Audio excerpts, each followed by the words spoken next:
좌우에 계신 성도들과 성도의 교제를 나눕니다. 하나님은 당신을 사랑하십니다. 당신은 복의 근원이 되고 축복의 통로가 될 것입니다. 하나님의 은혜로 당신의 삶은 모든 것이 합력하여 선을 이루게 될 것입니다. 아멘.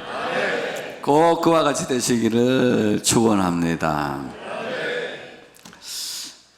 지난달에 우리 동네에서 목회하시던 개척교회 목사님 한 분이 소천을 하셨습니다. 그래서 개척교회 목사님이 소천을 하셨는데 우리 교단은 아니신데 교단장을 치를 만큼 많은 교단장들이 오고 총회장들이 오고 방송국에서도 오고 하는 그런 큰 장례가 있었습니다. 이 돌아가신 목사님께서 어떤 특별한 이력을 가지셨는데요. 이게 뭐 학력이나 경력의 이력을 가진 게 아니라 병의 특별한 이력을 가지셨습니다. 71년생이신데 폐암이 생겼어요. 폐암이 생겼는데 이게 뇌로 전이가 되면서 시신경을 눌려가지고 파괴시켜서 목회 중에 두 눈이 실명합니다. 또 청신경을 건드려가지고 귀가 한쪽이 안 들리게 됐어요. 그래서 교인들 앞에서 안 들리고 안 보이니까 목회를 할 수가 없잖아요. 그래서 이제 올라가서 다음 주에는 교우들 앞에 난 다음 주부터 이제 목회 못합니다. 여러분 그동안 고마웠습니다. 인사를 하려고 마음에 작정을 하고 있었는데 그날 밤부터 예수님의 음성이 들립니다. 성경을 그동안 읽었는데 몰랐던 부분을 예수님께서 설명해 주기 시작하신 거예요. 엠마오로 가던 제자들에게 성경을 설명해 주시고 자세히 해석해 주시는 것 같은 그런 일들이 일어나기 시작했어요. 그래서 예수님이 설명을 해 주시면 사모님께 그거를 받아 적으라 그럽니다. 몇 장 몇 절은 이런 뜻이다 하고 받아 적었어요. 그걸 이제 신학적으로는 성령의 조명이라 그럽니다. 성령께서 빛을 비춰주시기 때문에 성경을 더 잘 알게 되는 것, 성경의 뜻을 깨닫게 되는 걸 성령의 조명이라 하는데 그 성령의 조명이 끊임없이 부어지게 된 거예요. 그래서 받아 적으라고 이야기를 한 다음에 토요일 날 사모님한테 받아 적은 것을 불러달라. 그래서 그거를 불러주고 사모님 말씀하시는 거를 이제 녹음을 해가지고 외워가지고 주일날 설교를 했어요. 눈 먼 목사님의 설교입니다. 귀가 한쪽이 안 들리는 목사님의 설교인데 교우들이 살아계신 하나님의 음성을 들었다고 간증을 했습니다. 마치 살아계신 하나님께서 음성을 들려주시는 것과 같았다. 그런 간증을 했습니다. 그리고 마지막 주간에는 병상에 몸이 좀 안 좋아서 병상에 누워가지고 12시간 동안 설교를 했습니다. 12시간 동안 설교를 하고 녹음을 시키고 그 마지막 설교의 내용이 뭐냐면 성도들에게 그동안 고마웠다. 앞으로 여러분들은 하나님의 자녀다. 천국 가서 만나자. 나는 좀 더 여러분에게 말씀을 전하고 싶은데 오늘 주님께서 나를 부르시고 이 설교가 마지막이라고 하신다. 그러고는 천당 가셨어요. 이게 알려지니까 하나님과 가까이 살던 사람이 돌아가셨으니까 그 교단에서 수많은 사람들이 와서 개척교회 목사님인데 가장 성대한 장례식이 된 그런 게 되었습니다. 그래서 유대인들이 한쪽 세계가 닫힌다고 해서 절망하지 마라. 다른 세계가 열릴 것이다. 한쪽 문이 닫히면 다른 쪽 문이 열린다는 말을 유대인들은 벌써 오래전에 했습니다. 이분은 시각을 잃었는데 그때부터 하나님이 보이기 시작합니다. 영적인 세계가 보여요. 크로스비가 두 눈 감은 상태에서 천사들을 왕래하는 것과 하늘의 영광 보리로라는 찬송을 썼듯이 그와 같은 일들이 일어나기 시작하는 거예요. 귀는 안 들려요. 세상 소리가 안 들리는데 주의 음성이 들리기 시작합니다. 땅은 닫히고 육신은 병들었는데 하늘의 음성이 들리고 하나님이 보이기 시작한 거예요. 그래서 어떤 세계가 닫힐 때는 반드시 다른 세계가 열린다는 말씀을 체험하신 분이 아닌가, 이런 생각을 해봅니다. 또 이분이 장례식을 치르는 동안에 또 우리 교단에서 교역자들 수련회가 있어서 전에 총회장을 하셨던 분이 설교를 했었어요. 대형 교회를 하시는 총회장이, 증경 총회장이죠, 설교를 했는데 이런 이야기를 했어요. 하나님이 어느 날 자기를 질책하더라는 거예요. 자기가 설교도 많이 하고 부흥회도 많이 했는데 너는 나를 제대로 알지도 못하면서 왜 그렇게 떠들고 다녔냐.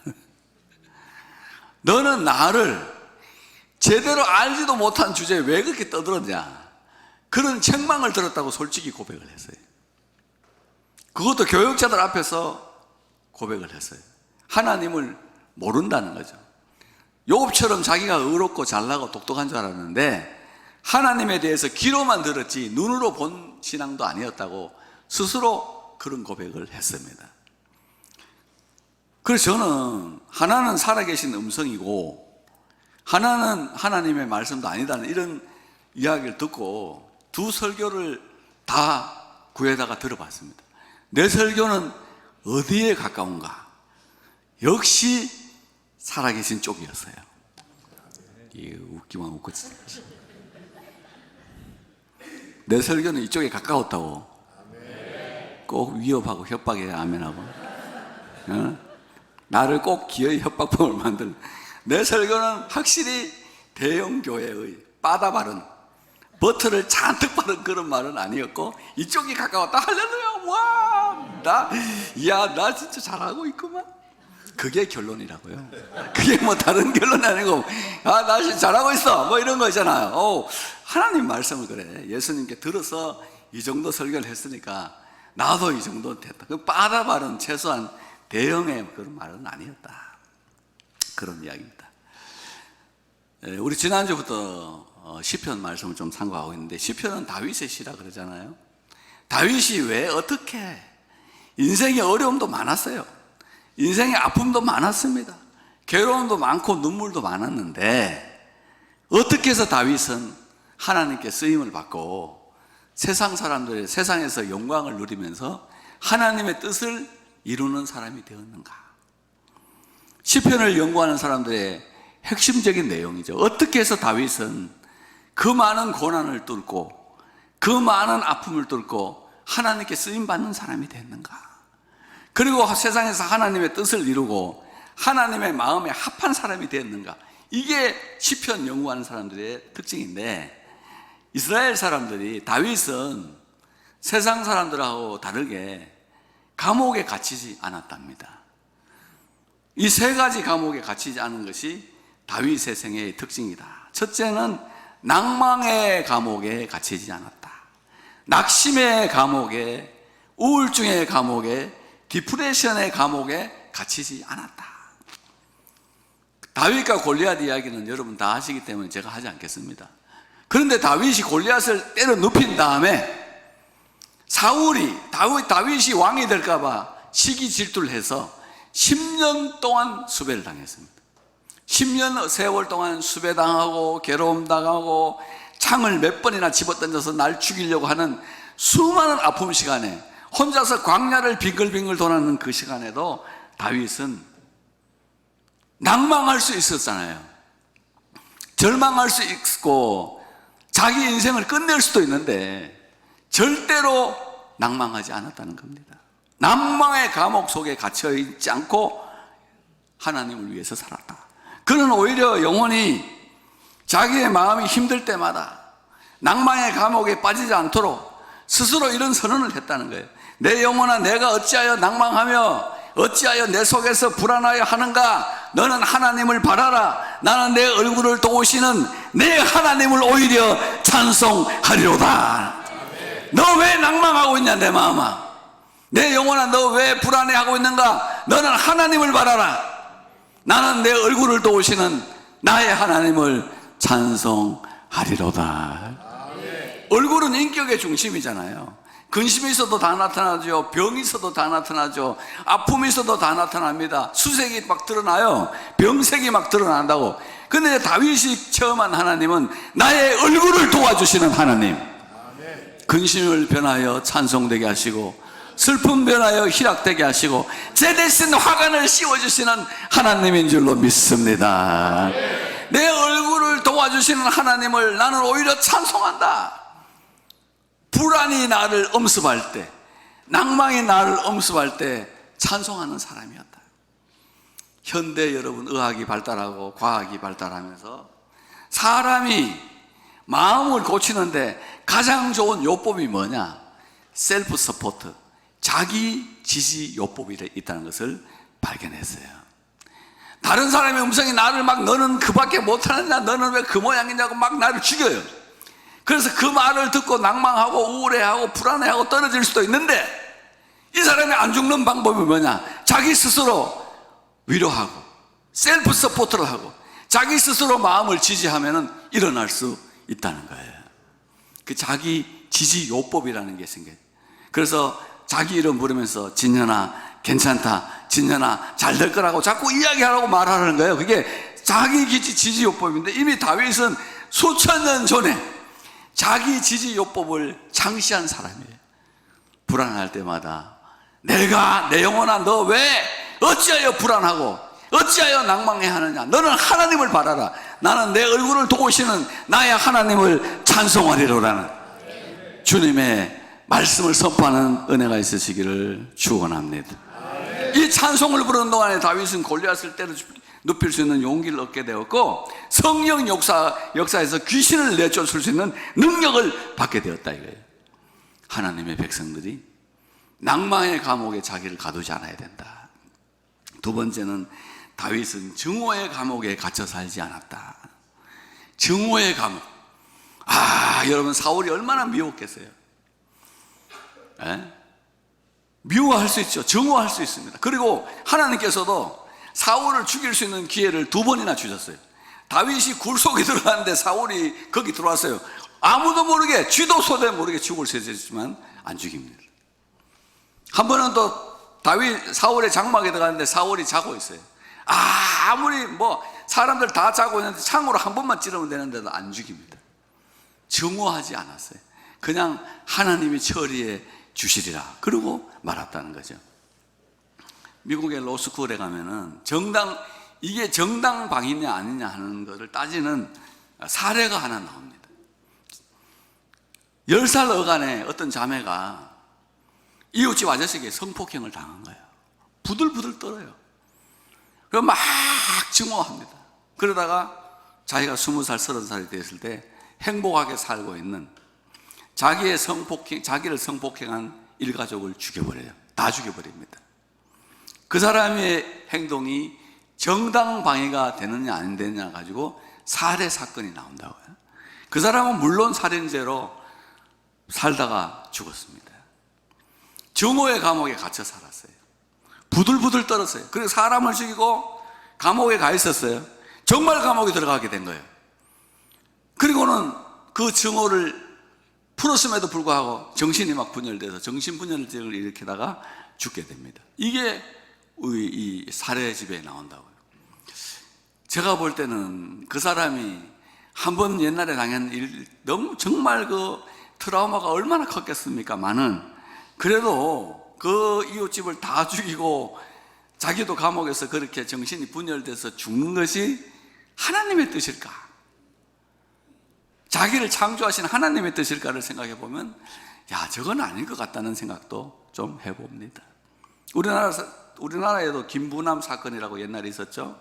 8살 때 성폭행 당한 사람이 30살 때 이웃집 아저씨를 죽였어요. 그 김부남 사건이라고 옛날에 유명한 사건이 있지 않습니까? 그거 어떻게 정당방위냐 안 했냐 이래가지고 우리나라에 그런 법이 만들어지게 되는 뭐 이런 계기도 있었습니다만은 어쨌든 증오의 감옥에 갇히지 마라.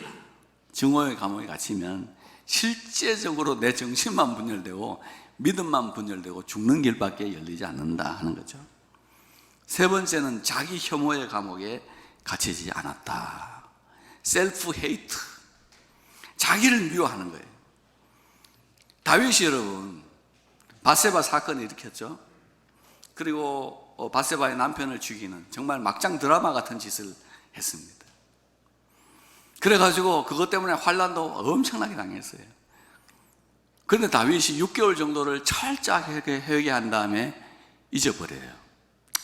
얼마나 자기가 미웠겠어요. 너 왜 그때 그런 짓을 했냐고 평생 동안 자기를 자책하면서 죽일 수 있었는데 어느 정도 하고는 끝을 냅니다.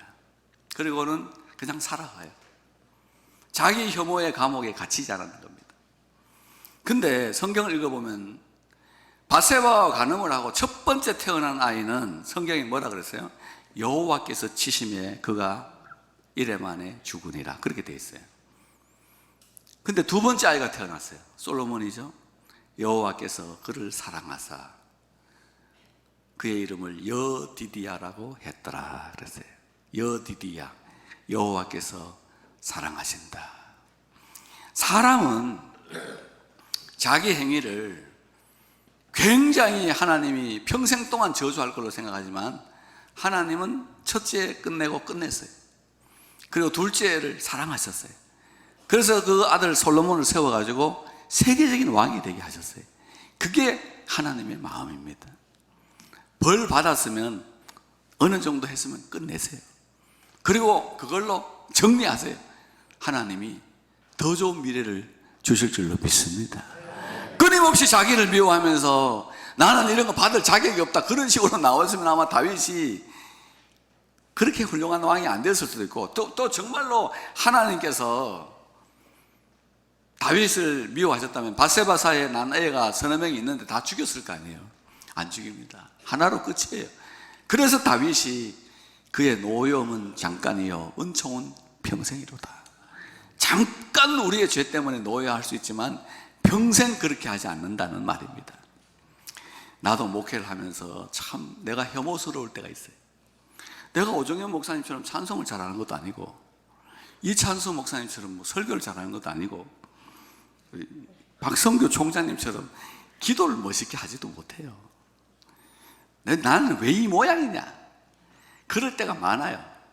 그렇지만 뭐 찬송도 못하고 기도도 못하고 설교도 못하는 나를 어떻게 하면 좋을까 스스로 고민하다가 내 스스로 방법을 하나 생각해냈어요.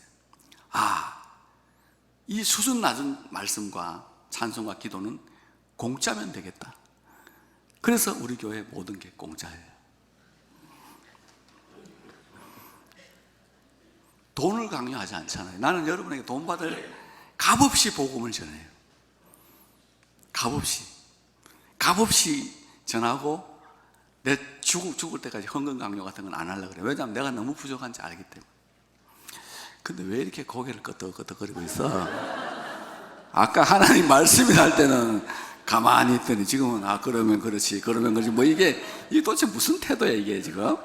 그럴 때는 좀 아닙니다. 하나는 그럴 리가 있나요? 솔직히 내가 겸손해서 그렇지. 여러분 신학 박사 설교 듣는 게 쉬운 줄 알아? 내가 교만한 이야기 한번 해볼까? 내가 지금 우리 총신대학교에서 100년 역사의 구약학 8호 박사요. 앞에 7명 전부 교수의 설교 교회 안 있어. 진짜. 뭘 알고나 떠들어! 그렇게 이야기해서, 그러니까, 이게 있다. 그래서, 스스로 뭐, 혐오해 본들. 내가 갑자기 뭐, 그 사람들처럼 찬송을 잘할 수가 있나? 아니면 뭐, 이찬수나 전병욱처럼 막 말을 얼마나 다다다다다다. 이웃집 아줌마 싸울 때처럼 막 말을 더 빨리 하는데 그게 알아듣더라고, 그거를. 우와, 나는 그건 죽어도 못해. 내가 변하겠나 하는 이야기도 있고, 기도도 마찬가지. 나는 이상하게 회중들 앞에서 기도만 하면은 하나님에 대한 두려움이 와가지고 입을 못 열겠어요. 집에서 1대1로는 기도하는데 이게 기도할 때 확 두려움이 오기 때문에 기도가 하다가 잊어버려요, 자꾸. 그런 약점이 있으니까 이해를 하시라. 그래서 다윗은 자기 혐오의 감옥에 빠지지 않았다. 죄 지었거든, 어느 정도 시간 지났고 벌 받았거든, 끝내버려야 돼. 나도 40 몇 살 때 암 걸렸지만 시원하더라고. 딱 걸리니까 그 전에 죄는 다 용서된 줄 믿습니다. 그렇지만 환난을 당해야 그 용서되는 줄 아는 거예요. 그거에 이번에도 뭐 하면서 이거 뭐 용서됐고, 이번에도 뭐 신장 결석 때문에 뭐 수술하면서 너무 행복하더라고. 9끼 밥을 못 먹으니까 2kg가 빠지더라고. 그렇게 노력해도 다이어트도 안 되던 게 2kg가 그냥 빠지는 거야. 할렐루야 했는데 이거 2주도 안 됐는데 다시 올라왔어. 이게 나쁘더라. 이게 다시 살이 쏙 올라왔어. 큰일 났어. 그래서 어쨌든 그런 거다. 다윗이 그런 자기의 절망의 감옥이라든지 자기 혐오나 증오의 감옥에 안 빠졌기 때문에 위대한 인생이다. 오늘 이 시편 23편은 다윗의 선언이라 그래요. 유대인들은 이거를 다윗의 선포라고도 이야기를 해요. 왜냐하면은 이 말씀은 우리말 읽을 때는 이게 현재로 다 번역이 되어 있는데 이게 다 미래형이에요. 그래서 여호와는 나의 목자시니 나는 부족함이 없을 것이다, 이렇게 전부 다 미래형이라고. 저 모든 동사가 다 미래형이에요. 내게 기름을 부으시니 하는 그거는 과거형인데, 그거는 뭐냐면 와우 계속법이란 히브리어 용법상 그것도 미래다. 그러니까 다윗이 자기의 미래를 보고 선언한 하나님의 말씀이다, 이렇게 이해하고 있는 거예요. 그 다윗은 인생을 살아가면서 어려움도 많았지만 자기 인생을 향해서 4가지를 크게 선포했는데, 그 첫 번째가 뭐야? 내가 부족함이 없을 것이다. 아멘. 여호와는 나의 목자시니 내가 부족함이 없을 줄로 믿으시면 아멘. 아멘. 나 부족함이 없을 것이다. 하나님이 선하시니까 그가 나를 푸른 초장과 맑은 물가, 쉴만한 물가로 나를 인도해 주실 것이고, 낭망한 나의 영혼을 소생시켜 주실 것이고, 의의 길 가게 하실 것이다. 아멘. 그거죠. 양들은 여러분 다른 동물하고 다르게 자기 방어 기능이 없어요. 뿔이 날카롭지도 않아요. 이가 막 날카롭지도 않죠. 다리가 빠르지도 않아요. 시력이 또 멀지도 않아요. 10m밖에 못 봐요. 그런데 양은 목자를 잘 만나면 살아. 근데 하나님이 나의 목자가 됐다, 이거는 왔다 중에 왔다야. 하나님은 우리 인생을 가장 좋은 곳으로 인도해 주실 줄로 믿습니다. 하나님을 목자로 안 삼으면은, 예수님께서 뭐라 그랬어요? 사탄이 너의 목자가 되어서 사탄이 오는 것은 도적질하고 죽이고 멸망시키려는 것 뿐이요, 내가 온 것은 양으로 생명을 얻게 하고 더 풍성히 얻게 하려 함이라. 나는 선한 목자라. 선한 목자는 양들을 위하여 목숨을 버리거니와. 이 기독교라는 게 다른 게 아니에요. 하나님이 우리 인간에게 푸른 초장과 맑은 물가가 있는 에덴 동산을 주셨어요. 근데 죄를 지어서 그걸 날려버렸어요.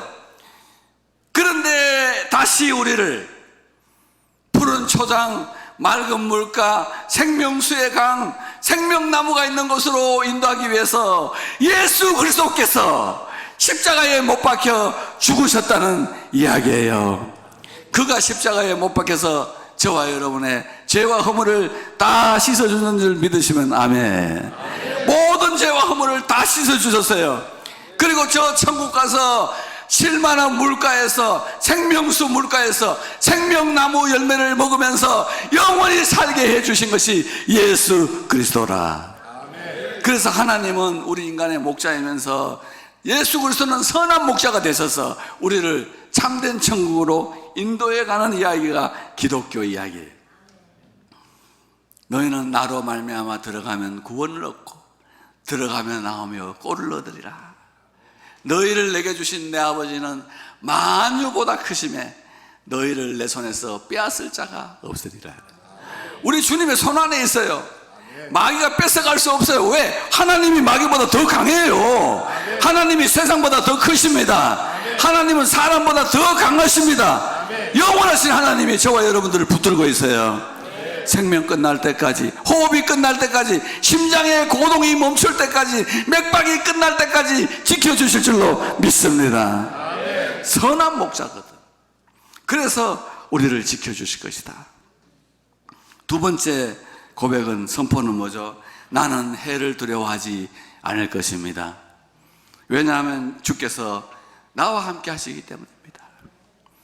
내가 사망의 음침한 골짜기로 다닐지라도 해를 두려워하지 않는 것은 주께서 나와 함께 하십니다. 여러분, 사망의 골짜기 가고 싶은 사람 없습니다. 아무도 사망의 골짜기, 눈물의 골짜기, 슬픔의 골짜기 가고 싶은 사람 없지만 모든 사람이 가야 됩니다. 반드시 통과해야 됩니다. 왜일까요? 다윗의 인생을 살펴보면요, 다윗이 3번 사망의 음침한 골짜기로 들어가요. 첫 번째는 사울의 시기 때문에 10년 동안 시기질도 당하면서요, 눈물의 골짜기, 유대 광야에서 마온 골짜기, 그 신광야 그거 돌아다니면서 얼마나 많은 어려움 당해요. 진짜 여러분, 수배당하면서 10년 동안 죽을 뻔했어요. 그거는 사울로 말미암은 사망의 골짜기예요. 인생의 중반기에는요, 밧세바로 말미암, 자기의 범죄로 말미암는 음침한 골짜기로 들어가요. 누가 다윗을 들어가라고 밀어제낀 게 아니에요. 음침한 골짜기 들어가라고 다윗을 떠민 게 아니라고, 자기 스스로 죄의 노예가 됐어요. 욕망과 쾌락의 노예가 돼서 남의 부인을 빼앗아가지고 내 부인을 만드는 과정에서 남의 남편을 죽이는 사건까지 발생한다고. 그래서 다윗이 이 사건 이후 10년 동안 괴롭힘을 당해요. 이 사망의 음침한 골짜기, 딸이 강간을 당하고 아들 압살롬이 죽고 아도니아가 죽고 암논이 죽는 등등 집안에 막 칼바람이 밀어붙여요. 이거 왜 그래요? 내 죄 때문에 그래요. 사람은 육신이 있는 동안에 밥을 먹어야 하듯이 죄를 짓습니다. 근데 그 죄가 치명적일 때, 다른 사람의 생명을 해치고 다른 사람의 순결을 해치고 하는 이 정도 치명적인 사건이 될 때는 어느 정도 고난을 당해요. 그래서 한 10년 동안을 죽을 고생을 했다. 그 인생 말년에는 뭐예요? 사단의 충동을 받아서 인구조사를 하는 바람에 7만 명이 죽었어요. 이것도 큰 거죠. 초반기에는 사울, 중년기에는 자기 죄, 인생의 말년에는 사단에게 충동받아 죽었어요. 그렇게 고생을 다 했다. 여러분 생각해 보세요. 다윗이 누굽니까? 찬양하면 사탄을 내쫓던 사람이에요. 그 사람이 어떻게 사탄에게 충동받아서 인구조사할 수 있어요? 그런데요, 인간이기 때문에 그게 가능해요. 저와 여러분도 인간이잖아요. 어쩔 수 없는 인간이에요. 육신을 입고 있는 동안에는 죄를 지을 수밖에 없어요. 그게 치명상을 입어가지고 다윗이 고생을 하는데, 그런데 성경을 읽어보면 너무나도 다윗이 사망의 음침한 골짜기를 다니는데 하나님이 함께 하는 거예요. 다윗이 압살롬에게 쫓겨서 막 도망을 가요. 맨발 벗고 막 도망을 가요. 얼마나 바빴는지 임금이 신발도 신지 못하고 막 도망을 가요. 도망가는 길에 기도를 한마디 합니다. 하나님이여, 여호와여, 저 아이도벨의 모략을 어리석게 하옵소서. 길 가면서 도망을 가잖아요. 도망을 가면서 무릎 꿇고 기도할 시간 없어요. 눈 감고 자리 잡을 시간이 없어. 도망을 가면서 그냥 하나님 아이도벨 저 모략을 좀 없애달라고, 지혜롭게 해달라고 기도를 했는데 하나님이 들으신 거라. 거기에 하나님의 함께 하심이 있는 거거든. 우리가 죄 가운데 하는 기도를 하나님이 들으세요. 죄 때문에 환난을 당하면 정신이 없잖아요. 근데 우리 속에서 무슨 기도가 나와요? 여호와여, 회복하여 주옵소서. 그 기도 들으신 줄로 믿습니다. 일으켜 주신 줄로 믿습니다. 여호와여, 나를 새롭게 하옵소서는 정자세를 취할 수가 없어요. 무릎 꿇을 수가 없어요. 그냥 가면서 입술로 하는 거예요. 근데 그 기도를 들어주신 거예요. 그 하나님이 얼마나 위대하시냐 이 말이에요. 사망의 음침한 골짜기를 다닐지라도 해를 두려워하지 않을 것은 여호와께서 나와 함께 하심이라. 정말 멋있잖아요. 그죠? 그 다음에 세 번째는 내 기름이 넘칠 것입니다. 내 잔이 넘칠 것입니다. 기름을 내 머리에 부으셨으니 내 잔이 넘칠 것입니다는 고백이에요. 여러분, 다윗의 인생 한번 보세요. 다윗이 가만히 있는데 사람들, 형들이 막 찾으러 와서 따라갔더니 사무엘이 자기에게 기름을 부어줘요. 멋있죠? 얼마 뒤에는 어때요? 유다 지파의 장로님들이 오더니 당신 우리 지파 임금내라고 유다 장로님들이 머리에 기름을 막 부어줘요. 얼마 뒤에는 또 12지파 장로님들이 다 와요. 그러더니 당신 우리 12지파를 다 다스려 달라고 머리에 기름을 막 부어요. 차고 넘치잖아. 다 참 기름이 넘치도록 부음받은 거야. 이 신약적 용어로 이야기할 때 하나님 우리 교우들 교회 모일 때마다 성령의 기름 넘치도록 부어주시기를 축복합니다. 시간이 없어서 내가 뭐 설명을 서울말로 다 못하겠는데 하여튼 경상도 말로 셀이 부어주시면 이빨 받아. 그냥 만땅으로 그냥 그 정도는 하고 말자고. 셀이 부어주시면 이빨 받아. 만땅으로 받으라고. 성령 충만이라는 말이 난 이해가 안 돼. 성령 이빨 그러면 이해되는데 성령 충만은 너무 고급이라 이해가 안 돼. 이빨 부어주시네. 여러분, 하나님께서 우리에게 기름을 부어주신다. 내 이름을 기념하는 곳에는 내가 강림하여 복을 주리라. 죄 지었습니다. 허물 많습니다. 그래도 와서 기도하고 예배 드릴 때 우리 머리에 기름 부어주셔서 우리를 잔을 넘치게 하실 줄로 믿습니다. 야곱이 그러잖아요. 요셉아, 내가 네 얼굴을 볼 줄도 생각을 안 했는데 하나님이 네 자식들의 얼굴까지 보여주는구나. 이게 넘치는 거예요. 솔로몬이 지혜만 달라고 그랬는데 네가 구하지 않은 수와 부와 영광도 주리라는 이게 넘치는 거예요. 하나님은 우리에게 넘치도록 부어주시는 하나님입니다. 그 다음에 이제 마지막 고백이 뭐죠? 내가 여호와의 집에 영원히 거하리로다. 얼마나 멋있는 고백이에요. 선하심과 인자하심이 정녕 나를 따르리니 내가 여호와의 집에 영원히 거하리로다. 교회 다니면서 선하신 하나님을 경험하시기를 축복하고 인자하신 하나님을 경험하시기를 축원합니다. 그리고 여호와의 집에 영원히 거하시기를 축원합니다. 우리나라에요, 교회 다니다가 안 다니는 사람들 몇백만 명 돼요. 왜 그런지 아세요? 자기 수준을 모르고 교회 다녀서 그래요. 에? 아까 제가 말씀드렸지만 대형교회라고 하나님 말씀이고 개척교회라고 말씀 없는 거 아니에요. 오히려 목동에서 목회하셔도 이분은 개척교회라도 하나님 말씀, 성도들이 하나님의 음성을 들었다 그러고 있어주면 더 좋고, 그렇잖아요. 그게 중요하지. 있어주면 고맙고, 그렇지. 믿음으로 내가 여호와의 집에 영원히 간다. 믿음으로. 다윗의 고백이 하나님의 고백, 또 여러분의 고백 되시길 바라고, 여러분의 생애도 다 살고 난 다음에 이 다윗의 시가 여러분의 마음에 간증이 되시기를 축복합니다.